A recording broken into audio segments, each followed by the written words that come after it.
All right, well, I think our numbers are slowing down a little bit, so we will get started. Thank you, everybody, for coming. So this is our third installment of our Rocky Mountain ACSM fall lecture series. We're really excited to have Dr. Nicole Dabbs with us.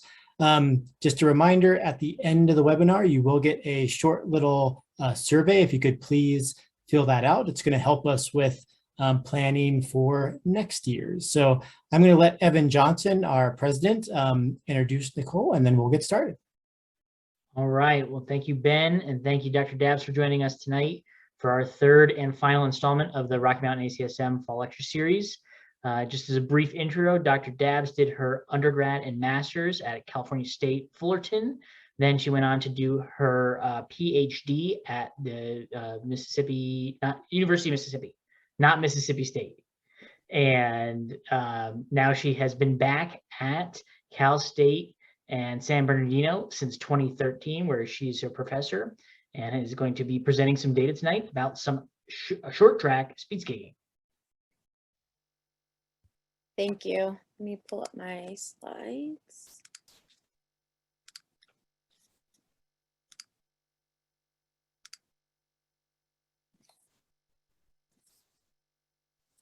All right. Thank you, everyone, for joining me tonight. As mentioned, I'm Nicole Dabbs, and I'll be talking today about some biomechanical characteristics of elite short track speed skaters. So as Dr. Johnson mentioned, I've got my undergrad and master's degrees at Cal State Fullerton, where I really got introduced to research, and my focus there was a little bit more on strength and conditioning. And then I moved on to biomechanics at the University of Mississippi, where my main kind of research focus kind of shifted there to biomechanics, and specifically within the neuromuscular facilitation and recovery aspects of performance.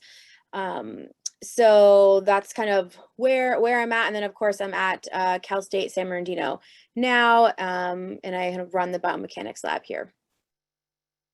I also like to mention organizations that I'm involved with, so I'll do a little plug. Of course, this is sponsored by the Rocky Mountain ACSM. So I just like, for those of you that are students on this webinar, I just like to encourage you to get involved and give back to the organizations that have served you and supported you along the way. So, you know, at your regional level or even at your national level. So ACSM is one that I'm involved with. I was on the board for our Southwest regional chapter, and then I'm also involved in a variety of ways with the NSCA as well, and currently is the foundation president of NSCA. So with that said, if you have questions about that, any of that stuff, feel free to email me, or at the end, you can, with the Q&A, you can kind of go from there. So let's get started. So the objectives of today's talk, I really want to discuss kind of introducing what short track speed skating is. So some of you I know watched the first series, may have watched the first series, first lecture of the series on speed skating. So you might have a little bit of a better idea, but we'll introduce that topic a little bit, and then we'll get into some more specific biomechanical characteristics, specifically looking at kinematics and kinetics. And I'm going to focus a little bit more on the kinetics, since that's a little bit more of my area of research and within the strength, power, and balance area. And then we're going to talk about some current research that we've done with some short track speed skaters.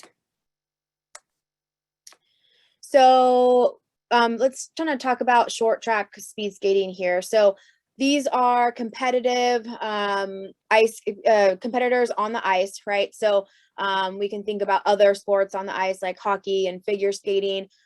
These athletes are wanting to move very quickly and be very powerful. So we want to think about what are the needs of these sports, of this sport specifically. So in short track, that is a specific type of speed skating. Here they're competing on the ice. There's a short distance. So there's an oval track. You can kind of see it in the slides here, where they're skating around this shorter track. They also race in a pack style. So there's several skaters at a time that are competing, and they are going a shorter distance if you compare them to a long track speed skaters. These are typically about 500-meter races. Often they're having multiple competitions in a day when you're in a competition. And so that kind of changes the aspect of, it's not just one race, you have multiple races in a day, kind of understanding the needs of these athletes and the rest that they're going to need in between competitions within the same given day. If they do have a longer race distance, then you might have kind of a relay style or something. So they're still individually going a shorter distance, hence the short track is speed skating. So they're on a shorter track and going in this oval like form. So that becomes challenging. So thinking about how quickly they're moving, if you've ever seen this, they're moving very quickly around the ice. I'm going to show a short video to give you some context if you haven't seen this sport compete in the last Winter Olympics. This was something, this is going to be a video from the last Winter Olympics. So let's take a quick look. Hopefully it shows okay on your end. I'm going to take off the sound, so you shouldn't be hearing anything. I'll just talk over it. My students hate when I probably do this, but I always talk over videos. So if you think about, I want you to pay attention closely to the lower body here and how these skaters, these athletes are transitioning between their left and right foot. So thinking about that start when they kind of looked a little rugged a little bit at the beginning, and then getting into a gliding position and continuing to move throughout that position. So hopefully it's not stopping on your end, but you can kind of see these tight turns that they're having to make, and they're having to go around the different turns pretty quickly at pretty high velocities. So just giving you a little bit of an idea of how quickly and what this sport entails. That person flew off the track, so a little bit injured there. So you kind of get an idea of the needs of that sport and how they're moving. So we're going to talk about some of the phases of their movements in the next few slides. Okay, so within the biomechanical characteristics, we're going to get into the kinematics and the kinetics within here. So I'm going to refer to in each of these kinematics and kinetics, specifically some of the phases of the movement when they're on the ice, because it will help us break it down. That's how the literature breaks it down. We look at the research. So kinematics, as most of you know, is the motion of the movement. So what are we looking at here? We're thinking about velocity, acceleration. We're also looking at distance, displacement, all those variables are coming into play. And also specifically the angle motion within each of the joints. So what is our angular displacement or angular velocity during their movement? So those are things that we think about when we talk about kinematics. We're going to talk about that first initial start. If you remember from that video, right, they're starting to push off. That push-off phase is really, really important. If we focus on the kinematics of that push-off phase, we really want to, it's going to be one of the most important parts of the race, because that initial takeoff is going to kind of dictate the rest of their race. So in that push-off phase, they want to allow the skates to propel themselves forward, maintain, increase that velocity to get to a consistent velocity to round that track. And then they're going to go into a gliding phase. In this gliding phase, this is where they're going to have to hold their trunk flexion. So you can see that they're bent over in that race the whole time, about a 15 degree of trunk flexion, which is it was just difficult to maintain at a high velocity with producing a lot of power. So thinking about, they're pretty much in that flex trunk position that whole time. In addition, they're going to have their knee angle is about at 160 degrees. And that doesn't change much throughout the race. They're staying in this static, constant knee angle, which is really challenging. It's challenging to do probably just standing still, and then let alone moving on ice, right? So thinking about that constant, that they're going to have to be able to train isometrically as well in that movement. And we can also see in this push-off phase, when they're pushing off the ice, this picture really shows what the angle at which they're pushing off the ice. It's not with the toe. Like if you think about how someone's running, you'd push off with your toe to move forward. In with speed skaters, they're really pushing off from the sideways of their skate. So they're having a sideward push to propel themselves forward. So they're going to have to produce some horizontal velocity, or horizontal force, which we'll talk about in a minute. But really just that, look at that angle that their skate is hitting the ice. That's pretty severe. That's just going to be something that they have to train and prepare for. But that's something that is going to help them continue to propel forward. And so being aware of the injuries that may occur with this sharp angle is something that you need to be mindful of. And then lastly, they're going to have a repositioning phase. So just kind of getting that skate back onto the ice and then having this cyclic movement where they're going to continuously go through these gliding phase and a push off phase and continuing to reposition. So that's something that we want to look into, and specifically kind of look a little bit more into why that's happening. How are they able to maintain the velocity they are throughout that competition, and also how are they maintaining that flexion of the knee and the trunk, right? That's something that is really interesting, at least to me. So that comes into our kinetics, and how are we able to maintain that movement is really looking at our internal and external forces. So as most of you already know, kinetics is looking at internal, external forces. This is looking at the how of the movement. So we know that they moved at this velocity. We know that they're maintaining these angles, but how are they doing that, right? And that involves some of our internal forces through our muscular forces. So we're gonna also look here at those same phases, but talking about them in the kinetic version. So we have that initial start push-off phase that we talked about, where they kind of, they're having to get off the ice initially from a zero velocity. So they're having to produce high amounts of force really quickly. So this is, again, really important, where a lot of power needs to happen here in this initial phase. Some of the research suggests that this is really important because this dictates that the whole race, if they can get off of, I don't want to say the block because that's how you talk about it in track, but if they can get off the ice quickly and powerfully at the beginning, that's going to help them propel themselves throughout that race. So similar to track, right? We think about that in a sprint tracking race, that we really want to make sure that takeoff is really important there. So when we think about the gliding phase, this is where those isometric contractions come in to play. So that's going to mean that they're going to have to be able to produce an isometric torque production for a long period of time. So they're going to need to have train that way, and also have be able to develop that much torque and be able to maintain it over a long period of time. So because of that constant knee angle, they're going to need to be able to produce that torque in those angles. So we can also, again, look at that push off phase where they're pushing off against the ice in that sideward fashion. And here we're having a lot of hip and knee extensor action. And then also we're having this co-contraction between both the knee and hip extensors at the same time.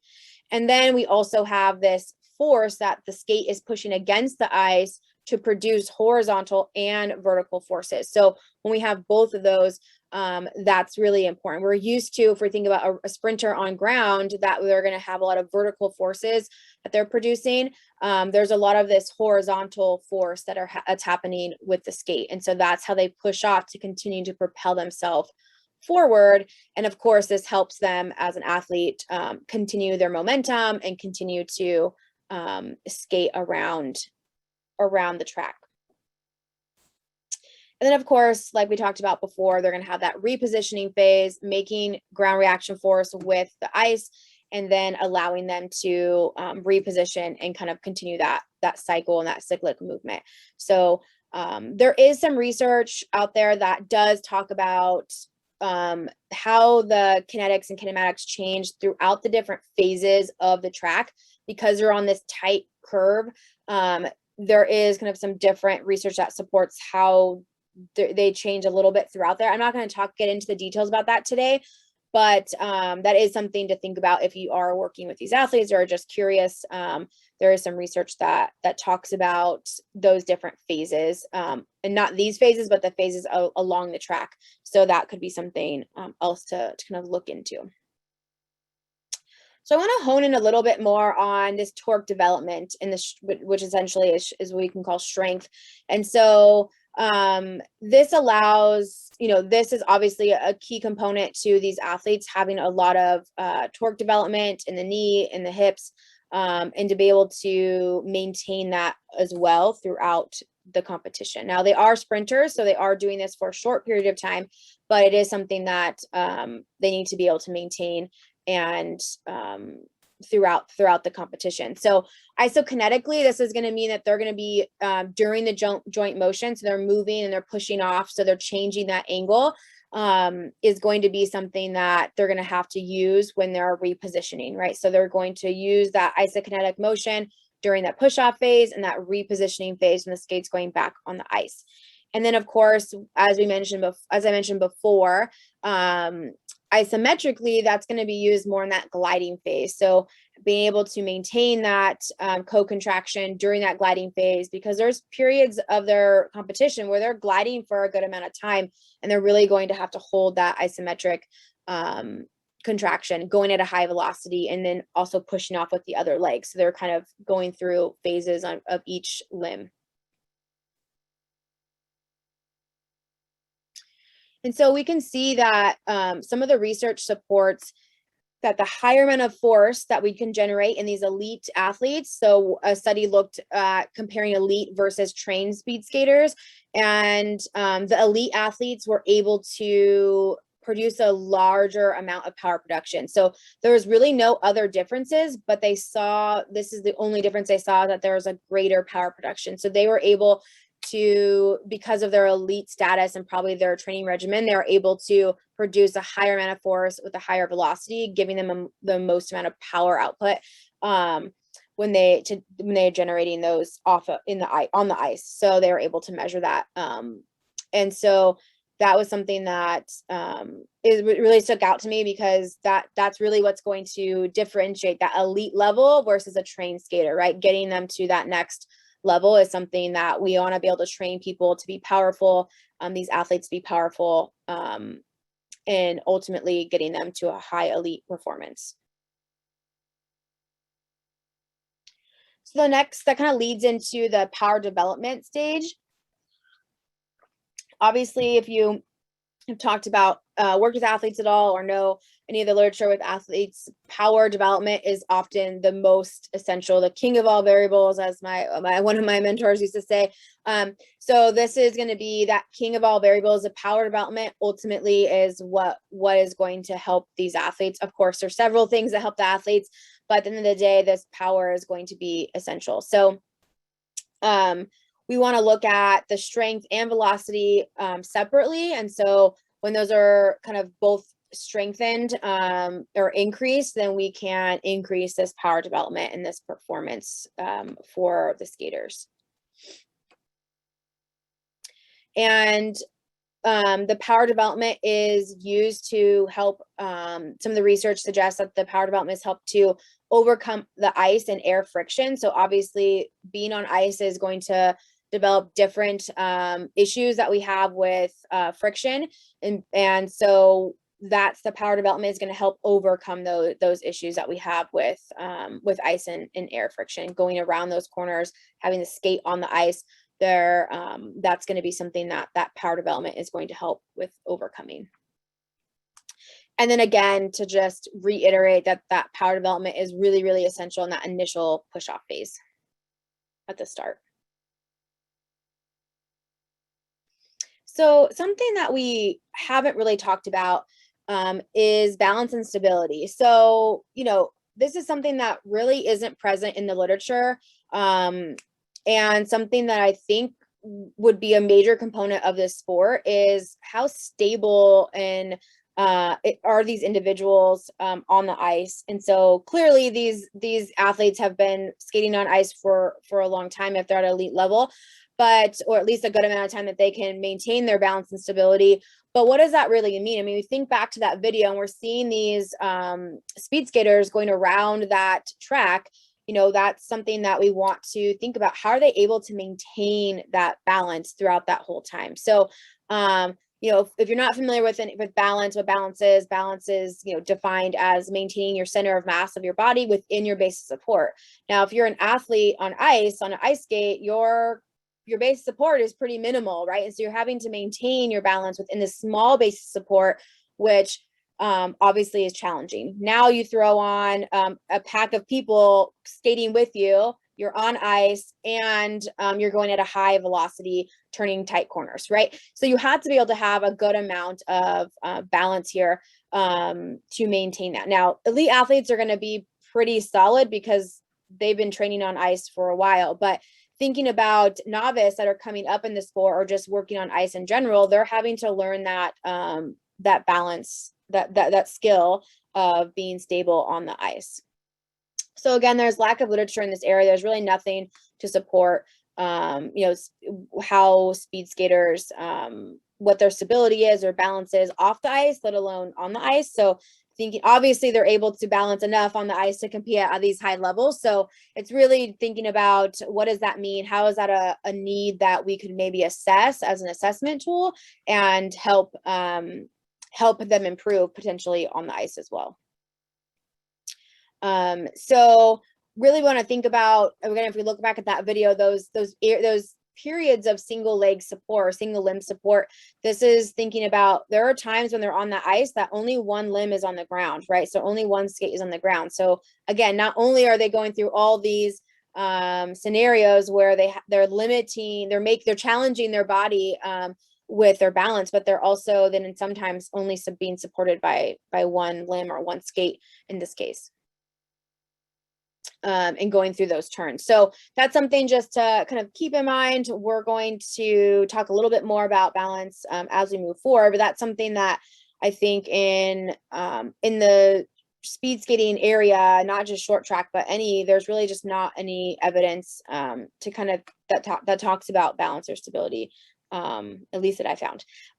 So I want to transition in talking about some of the research that we've been doing or we've done in my lab. And so we're going to dig it a little bit into the information that the data that we saw. So we kind of coincidentally, I guess, we were able to test some foreign speed skaters from a different country in our labs, both the men and women's team. And so that was a really cool opportunity that we got to do. So we did a battery of tests, and we'll talk about all those specifics. So we were able to kind of get a pretty good profile of what these athletes look like from a performance standpoint, and then able to kind of think about what does that mean? How does that help kind of upcoming athletes, and how could that help the research continue in this sport? So our data for this research study too, the data hasn't been published yet. So this is still preliminary data. Well, not really preliminary, but non-published data. So keep that in mind, but it is in the works to be published soon. So we looked at the performance characteristics for elite short track speed skaters. And so our goal here was to obtain a profile for male and female elite short track speed skaters. So we tested 10 males on the team and 5 of the females on the team. You can see kind of their anthropometric measures there. They were on an Olympic short track team, so they were, considered an elite athletes, and they're in their postseason. So that's a big kind of thing to think about.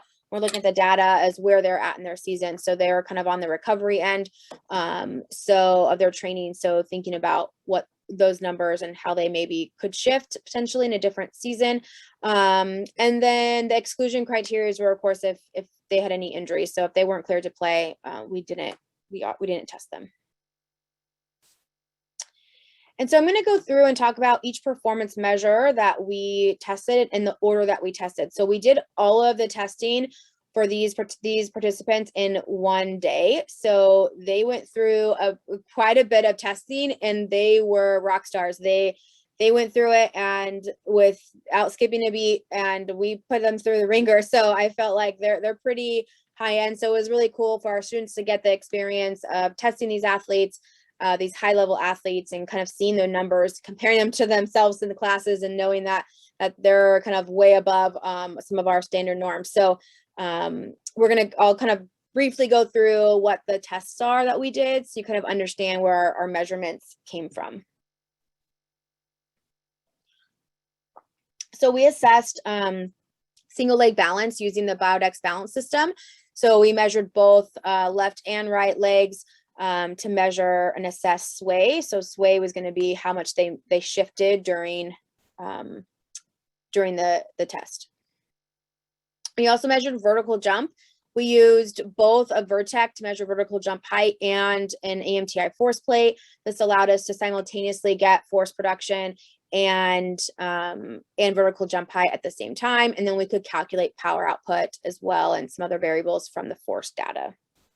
And we'll look at the data in a little bit. We also measured strength. We measured both isometric strength and isokinetic strength using the Biodex isokinetic dynamometer. So this allowed us to measure isokinetic strength at 60 degrees per second. That was the velocity that we used. And then we also measured isometric strength at 60 degrees of knee flexion. So we measured both of those for both right and left legs. So we were able to kind of look at unilateral strength. And then we also measured power output through the anaerobic test using the Wingate test. So we did modify this test though. So I have some other experience working with elite hockey players out here. So we tend to, and when I worked with those athletes, we often increased the load. So instead of using 7.5, we used 9 grams per kg. So we put them to work and they blew it out of the water. So we did modify the traditional 30-second Wingate test with just increasing the load more for these athletes, and they were pretty solid. So so we did kind of the all-out 30-second traditional protocol, just increasing the load. And then we also did following the Wingate. And so if any of you have done the Wingate, no one wants to do a VO2 max after a Wingate, but they did. So we had them do a VO2 max test following the Wingate. We gave them, of course, some rest about, I don't know, probably on average, they rested about 10, 15 minutes or so between the tests, but they really didn't need it, it seemed like. So, and helped us get them to their max sooner. So we did a treadmill VO2 max test to get their maximal oxygen consumption. And then lastly, we ended with, once they were extremely warm from all the testing, we measured some forward trunk flexion with a sit and reach flexibility test. So we were able to kind of do this full battery of tests in one day. So that took a full team of researchers to get through that. So that was something that was, a great experience for our team. So we're going to look at some of the data that we found, so you can kind of get an idea of what these measures look like. So we have them separated by the female and male teams. Of course, these are averages and report means with plus or minus a standard deviation. So with balance, how the balance system works, in case you aren't familiar with the Biodex balance system, it essentially measures how much sway you're having when you're on that. So it was single leg, so right and left leg are going to give us separate measures. And so the higher the value is going to be the more sway you had. So that means going to be that your stability or balance is worse. When it's closer to 0, if the scale is closer to 0, it's going to be you're more balanced, or it's a better score. There's not normative data here, so it makes it a little bit challenging to compare this to either normative data or previous research with this population. So we don't really have any great comparisons.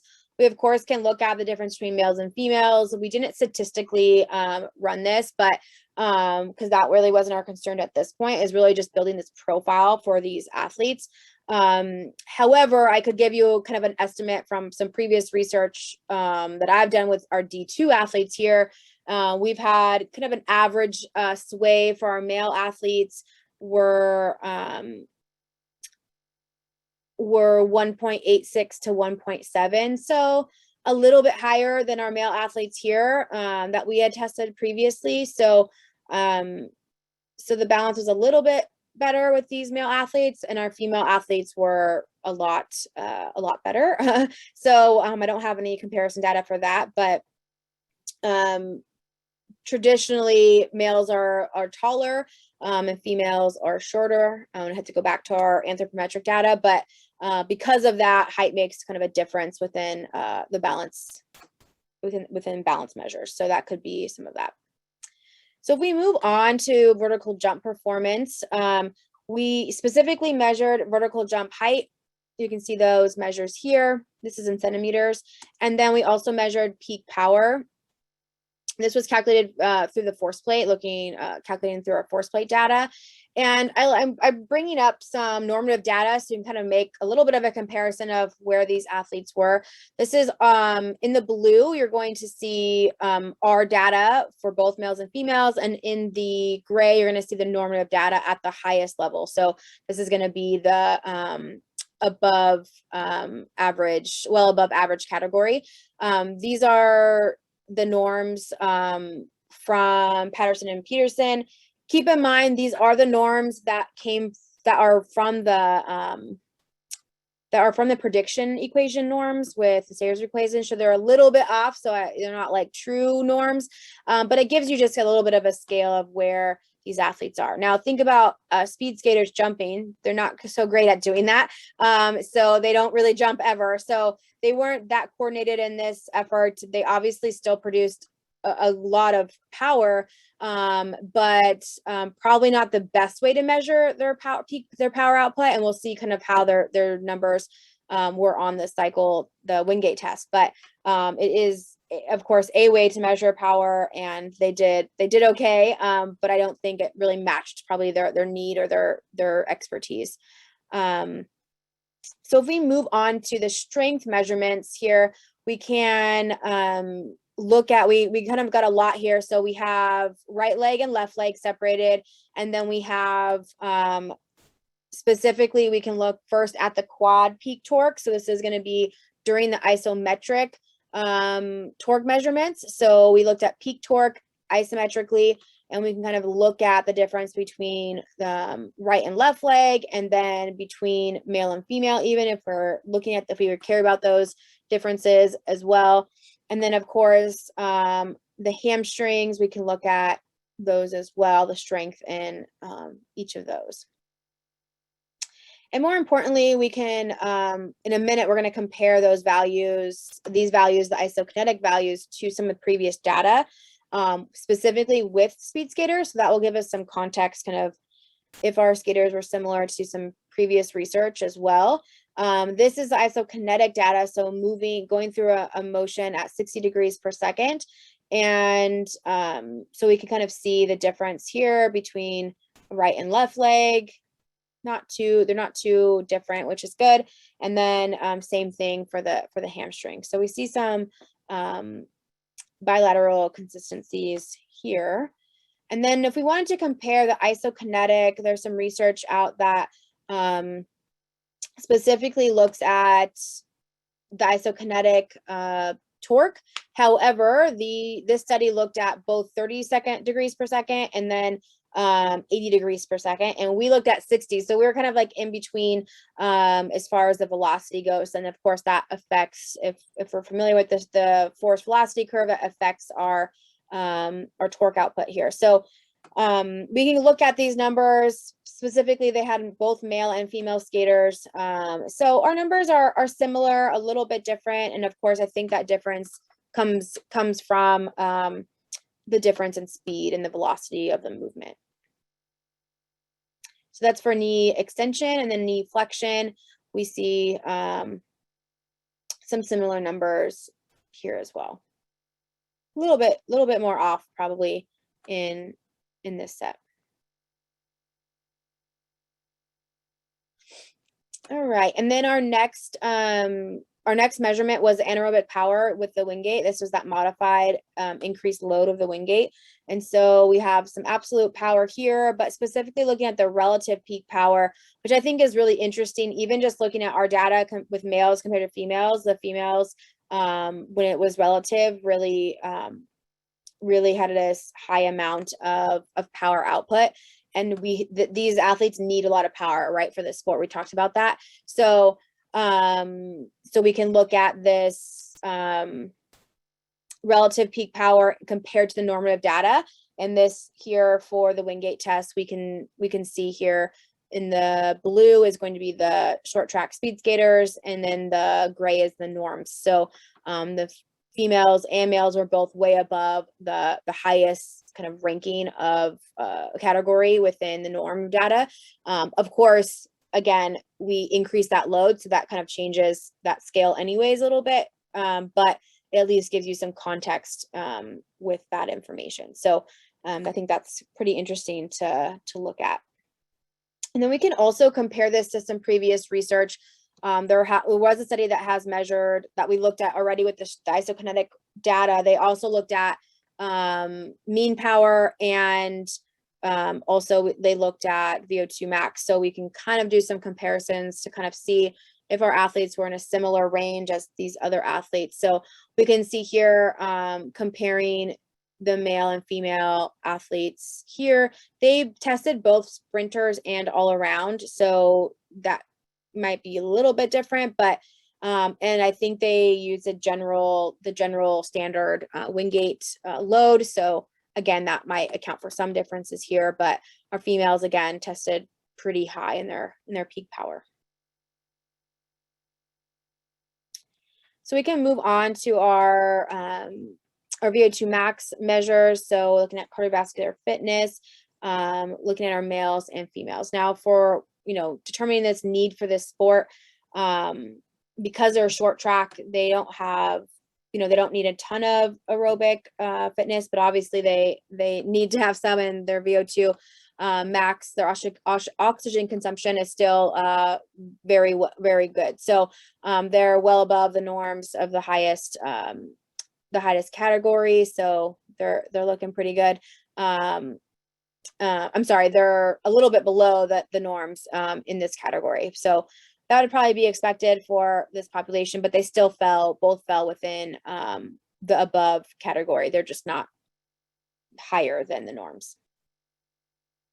And then we can also compare this to the other previous research that reported some oxygen consumption values here. So pretty little bit similar, that they probably have a little bit higher values in this study. So I think that could be related to the training. It could be related to the training level, or the training season that they're in. Since they're in postseason, they pretty much weren't training too much at that time. So they weren't really on the ice at that point. They were doing just land training. So that could be, and traveling. So that could be some of that. And lastly, we looked at flexibility, so looking at forward flexion.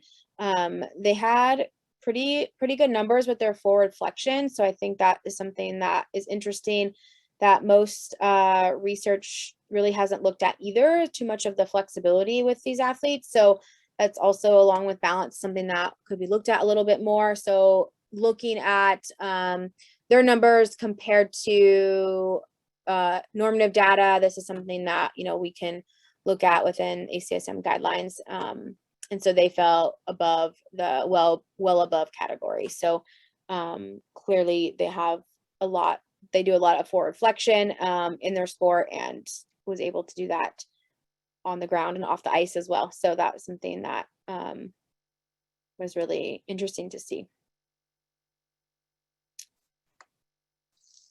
All right, so I want to kind of wrap things up a little bit, and then we'll have some times for questions. So so what we really did here was kind of get an idea of what these type of athletes look like. Now at an elite level, of course, these numbers are going to be higher. It gives us a really good idea of these profiles. So strength coaches that work with these athletes have a good idea. Coaches understand kind of where these athletes lie. And then even for more amateur type of athletes that are, their goal is to be at the elite level, they have some numbers to kind of strive for. Of course, that's not the only thing, but that makes or breaks them. But it's something that they can get a good understanding of these type of athletes and the needs that they have within this sport. So I think we can pretty confidently say, based on the research that's out there, that power development is extremely important. From the literature that's already published to even some of the data that we collected, we can see that power output is something that is critical and something that we really, want to continue to develop for these types of athletes. Having a good understanding of that strength profile, I think, is really important. Looking at isometric and isokinetic strength can give us a pretty good understanding of the amount of baseline force that they have that will help with their power development, but also how that's important during the different phases of the competition. When they're skating, specifically in that gliding phase, that is going to be critical. And then having that well-rounded assessment to just better understand the demand of that sport. And it may overlap, so it might be really interesting to know, okay, I'll have a pretty good understanding of the assessments for all ice sports, and then be able to differentiate, like, where are there similarities, where are there differences, being able to differentiate those from kind of a training perspective, from a biomechanical perspective. Where do you need to kind of draw the line and train people differently on ice? So I think that's something that, should be considered. And then, of course, practitioners can use that for those comparisons, so they can train appropriately and have, the greatest chances of increasing performance and decreasing that risk for injury. We didn't talk about injury today, but obviously there is a high risk for injury in the sport. And so being able to assess that and minimize that as much as possible, or if we know they do get injured, how can we reduce or increase that return to play time? So that's something that is really critical. And then I think, thinking about some future research and future studies, what do these athletes look like at different seasons, competitive season or preseason? How those numbers shift based on how they're training? Probably not a ton, but they might shift a little bit. And then comparing the profiles between male and females, if there's a strength coach that's working with both teams, being able to differentiate, is there a difference? Is there a need to train males and females differently, or pretty much the need of the sport is that dictating how they're in the weight room, but maybe it needs to change on the ice? And so being able to really define that a little bit more and be able to show that in the literature. And then the last thing that I talked about earlier was about assessment of balance. I think this is something that I'm really interested in, is, when can this be done? Balance is also used a lot with concussions and return to play. So how does that play in? Could we use that for in here at San Bernardino, we test all of our athletes balance preseason, right before they even start anything. When they come in the summer for their physicals, they also do a battery of tests, and one of them is to do a balance assessment, and that's for return to play. For one of the reasons is for return to play for concussion. So how is that? Can we use it kind of in a multifaceted assessment? Obviously, they also need balance in their sport. So does that tell a different story or a better story for these athletes? I think it's going to be something that would be really interesting to look at, of looking forward and into the future of this sport and the research within this sport. And these are some references that I looked at. I do want to just give a quick thank you to Rocky Mountain ACSM. I appreciate the invitation to speak tonight, and for all the research assistants that helped us collect data throughout our data collection, and then specifically Dr. Jason Ing, who worked with me on this project that I presented today, and then of course our research participants. So that's all I have for you. I wanted to give enough time for questions if anyone had questions. So I will unshare my slides so we can address any questions. Right. Thank you, Nicole. That was great. I just want to let all the participants know that the chat is open if you want to enter questions there, or the Q&A, Ben. Am I correct on that one?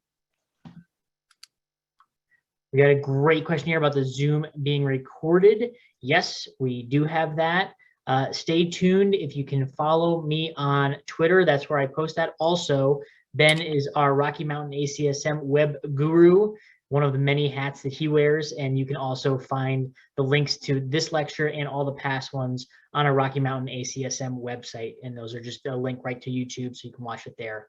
So feel free to share this to yourself. And I will put my Twitter handle in there towards the end while Nicole is answering the next question, so that I can make sure to get that right, because I don't know it offhand. That's me being a kind of mediocre Twitter user right there. I'm going to start the questions off here, Nicole, as we're waiting for some of these first Q&As to come in, if you don't mind. Because I've had the opportunity to work with some professional athletes, just as kind of, the very lowly data collector on the side while I'm doing it. My question is, from all this testing that you've done, do you provide any recommendations back to the team, or do you just kind of say, you asked us to do some testing, we did the testing, what you do with that data is on you? So a good question. I think in this particular circumstance, I have a relationship with some physical therapists in our community. And so that's how, and strength coaches in the community that work with hockey. So some of our professional hockey teams in the area. So we've sort of have this kind of built-in relationship. And I think that they often bring in athletes to us because we have all the fancy equipment and get all the cool numbers. And so in this particular circumstance, we provided reports to the team for their athletes and generated those reports. And then the physical therapist was the one that was going to kind of, and the strength coach that was working with us, they were the ones that were going to kind of take it from there, for lack of better words. So we didn't really give any direct recommendations. We essentially provided the data in a fancy little report and let them kind of do their job. And I think one of the main concerns with the physical therapist that they are working with was obviously injury prevention. And so they wanted to kind of take that information and making sure it matched kind of what the plans were for those athletes. That sounds pretty similar. Anytime I've been asked to work with athletes, even at the collegiate level, I'm not really giving recommendations. I am just giving the coaches and the strength coaches kind of some data that they can then work with. Yeah. That's and because they're not our US team, they're foreign. So we also we don't have continuous access to them to continuous testing, although I'm sure they would have come back. But I think it was just, and then COVID, so no one can do anything. So I think that is some of it, but yeah, so this happened this was pre-COVID. Actually, it was pre our last Winter Olympics. So it happened, we did it right before our last Winter Olympics. So we've held onto the data for a little bit because they kind of wanted us to until the Olympics were over the last time. So I think that was kind of cool. Some of the athletes that we tested actually won gold medals at the last Winter Olympics. And so it was cool. Our students really got to see kind of that connection. And so that was a cool experience too for our students that helped us with the research. I got a whole list here, Ben. Do you have any questions? No, it's really interesting. I like how Dr. Dabbs, your lab is getting, the numbers behind kind of the, performance, but also injury prevention, and then how it then gets handed off to the practitioner. I think that's a great, marriage of kind of the science and the practitioner. I think that's really cool. Like with Andrew Stewart, he was definitely, the practitioner, and he collects, that side of the data. But having data that you would collect would make kind of, the prescription even more powerful for that athlete. So I think that's a really neat idea. I don't have a question. I'm just amazed that you got those people to do all those tests in one day and that 9% win gate. Oh, Yeah. that's horrible. Yeah, they were amazing. They like as soon as they hopped on that bike of the Wingate, they're like, let's do it. And like they just had to wait for their turn, or else they probably would have just hopped on the treadmill. I mean, we were just like, what? You're not like exhausted? Like we're exhausted looking at you. So yeah, it was amazing to see kind of that high level of performance in the lab, and making sure they didn't break any more equipment with the amount of power that they had. So I think that was something to keep in mind. And yeah, that marriage is really great of, doing our job, because that's our job as a science. And so, I don't work on the practical side as much, and so I shouldn't be giving those recommendations. So that's a practitioner that knows what to do with that information, or they should know what to do with that information. And so that's the great way to like build those relationships with your community or with those things. I mean, I don't often work with Olympic athletes, but when I get the chance, it was a hell yes, right? So you don't kind of pass those up. And we've worked with like NHL athletes and stuff like that. So we've had some cool opportunities with that. And sometimes it doesn't always result in research in publication. This happened that I was able to get it approved and get through it fast. But sometimes we're just offering that service and getting that experience for our students, and kind of learning those the needs of those athletes that are coming in. So but I have had some very large, angry NHL players not like Wingate test. And so they've said, I will never forget your face. And I was like, ooh, you don't want that. You don't want them to, because they just like hated the Wingate so much. And I was like, well, but it's fun. It's fun to work with those type of athletes for sure. Okay, that brought up two more questions for me. I hope you don't mind. We got about 7 minutes left here, Nicole. Yeah. So I'm going to fill these questions in while we got you trapped in Zoom land. My first question is, it's going to be a really wonky, kind of geared towards some of our professors, maybe our assistant professors who are out there, listening to you say, this isn't research. I got it approved by my IRB. It's a great experience for my students. How do you kind of, blend that work effort? Because I know for a lot of assistant professors who are starting up now and, now or have in the past couple of years, I'm sure their plate is full. Yeah. How do you kind of justify that in your department to say, hey, I'm going to do this thing. I don't know if I'm going to actually be able to use the data, but I think it'll be good for the students. Hey, can I have some money to do this or something like that? Yeah. I think it is a balance, and it is figuring out when to say no and to say yes to things.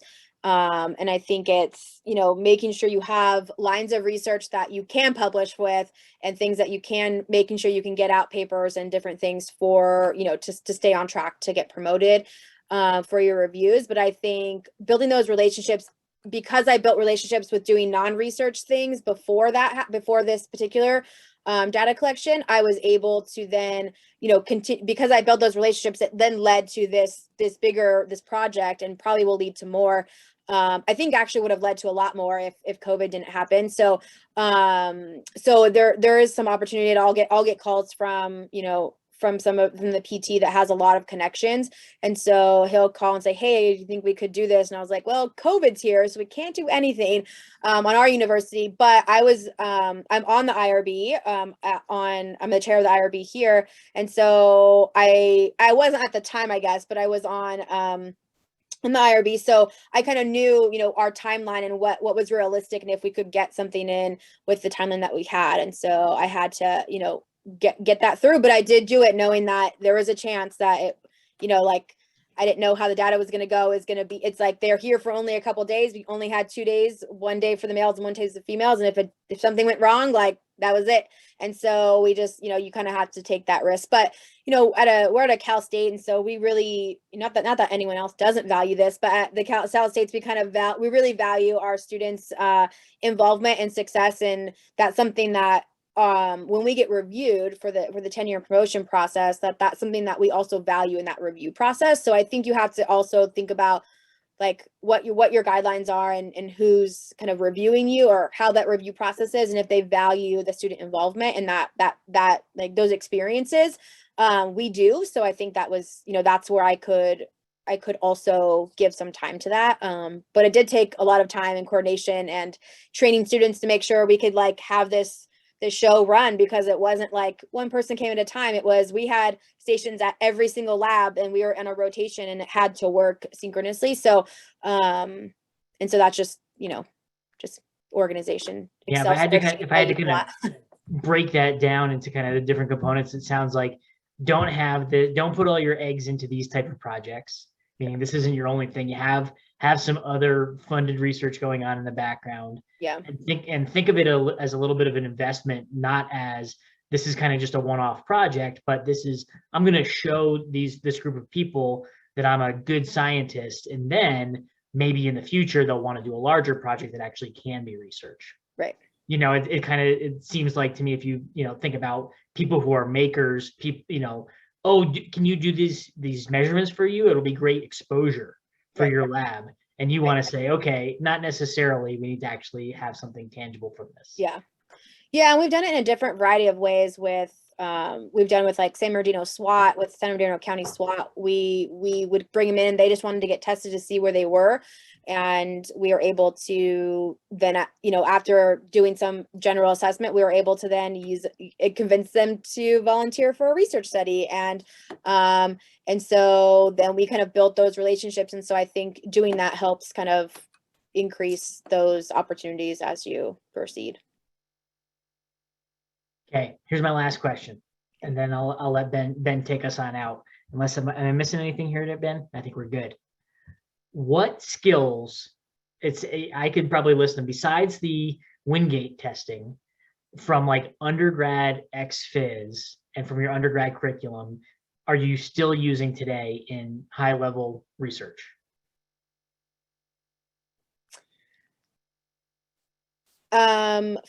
Following directions is really, really important. So that is number one. I just, if you can't follow directions, we're in trouble. Like if you just get a bachelor's degree and if you learn nothing except for following directions, I think that's important. And those details matter. But specifically to Kines, I would say our ex-phys, I'm not an ex-phys person, so I shouldn't even say this, but my ex-phys manual from undergrad, the B manual, that I still use, pick that up for normative data to look at and refer to. It's just an easy tool. And so when students have to invest in that, I'm like, invest in it. It is worth your money, because they kind of have to for the class anyways, but I still use it to this day. So I think that it's not necessarily a skill, but it's a book that probably the only one that I still have. I've gotten the updated version probably at some point. And I would guess that I don't use the ACSM guidelines as much as I know other people do, but that would also be another resource that is useful. And I think just the actual skill would be just building relationships with individuals at different levels with your peers. That's really important.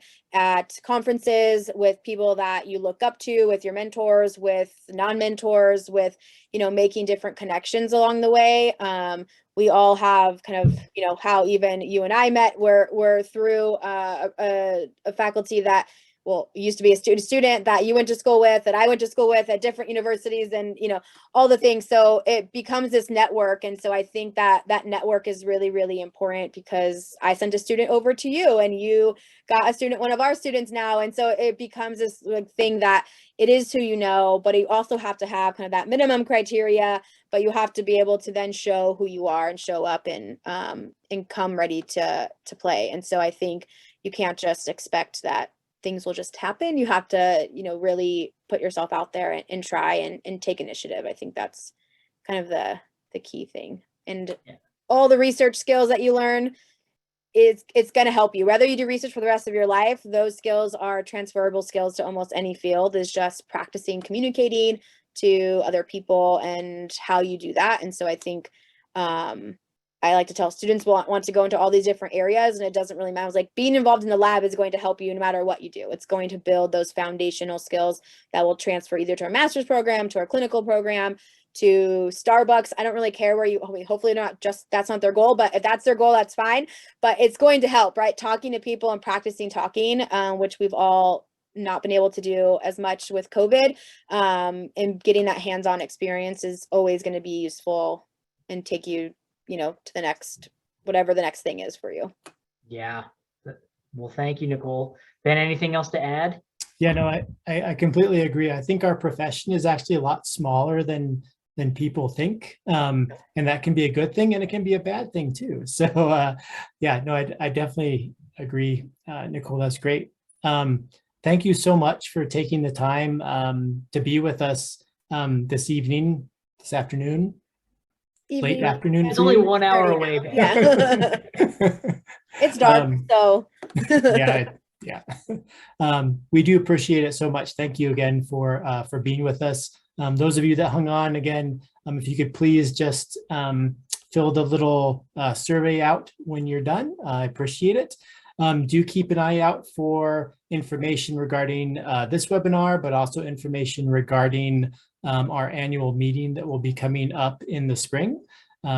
Hopefully it will be in person, so that'll be a nice change for everybody. So keeping our fingers crossed. So again, thank you, Nicole, appreciate it. And Evan, thank you for being here too. Everybody, enjoy the rest of your evening and your week. Thank you. Thanks, Nicole.